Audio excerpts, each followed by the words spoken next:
Hello, I'm Jill Wellington coming to you from a very rainy Michigan on this Saturday, and I wanted to take some pictures since it was raining. I had nothing else to shoot. I took a picture of these children's boots and this umbrella, and it was actually raining quite hard, but you can see here these little white streaks. That's actually the rain coming down. But when I was a television news reporter, I always know that it was very difficult to photograph rain because it just simply doesn't show up.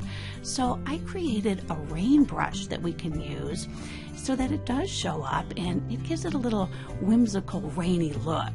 You can get my free rain brush on my blog, or if you're coming to me from the newsletter, it's also in there this week. But first of all, once you've downloaded my brush, you're going to want to install it in either Photoshop or PSE, Photoshop Elements, whichever one you use. You're going to go down to this Start button right here and go to Computer, click on that. And now over to the left, you're going to see Downloads. Click on that. And it should be right at the top. And go ahead and just double click on it. And now it should be in your brushes palette here. Go to the brush, click on that, and up here, right here is where your brushes are. Click on that, and it's the latest one you downloaded, so let's go all the way to the bottom, and there it is. This is my rain brush. It's number 25, and it looks like a little rain brush. Let's click on it because we're going to use it. Click on that. Now, the next thing you're going to want to do is you're going to want to add a new layer. So let's go down here where it looks like a little piece of paper, and we're going to click on that, create a new layer, and here you see it up above your other picture in the layer palette. Now, we're going to enlarge this brush, and we use our right bracket key on our keyboard, and see how now it's getting bigger.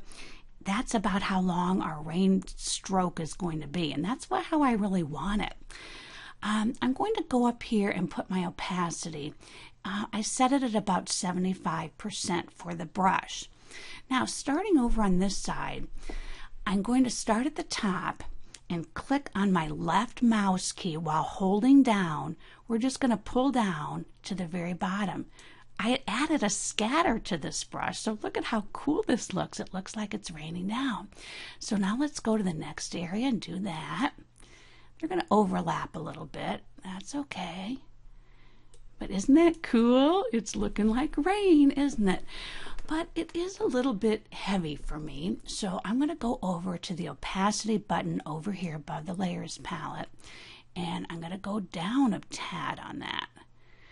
Now, another thing that you can do, if you don't want the rain to come straight down, maybe there's a little wind and you want it to come a little sideways, all you have to do is go up and use your Move tool, click on that, go down to a corner, and when you see that little curved little arrow there, click on it and just drag it. You can make it a little tilted that way, but make sure you stretch it out so it covers your entire picture. So let's do that, and then we can go ahead and apply that. But doesn't that look cool?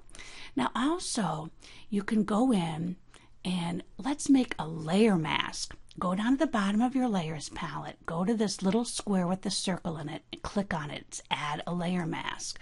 And here's your layer mask, this white square up here in your palette. You're going to want to work with a black brush. To get to a black brush, you can toggle back and forth with these arrows and get the black one on top. Go up and click on your brush tool. Now we're going to click on this again, and we're going to want to get a soft edge brush.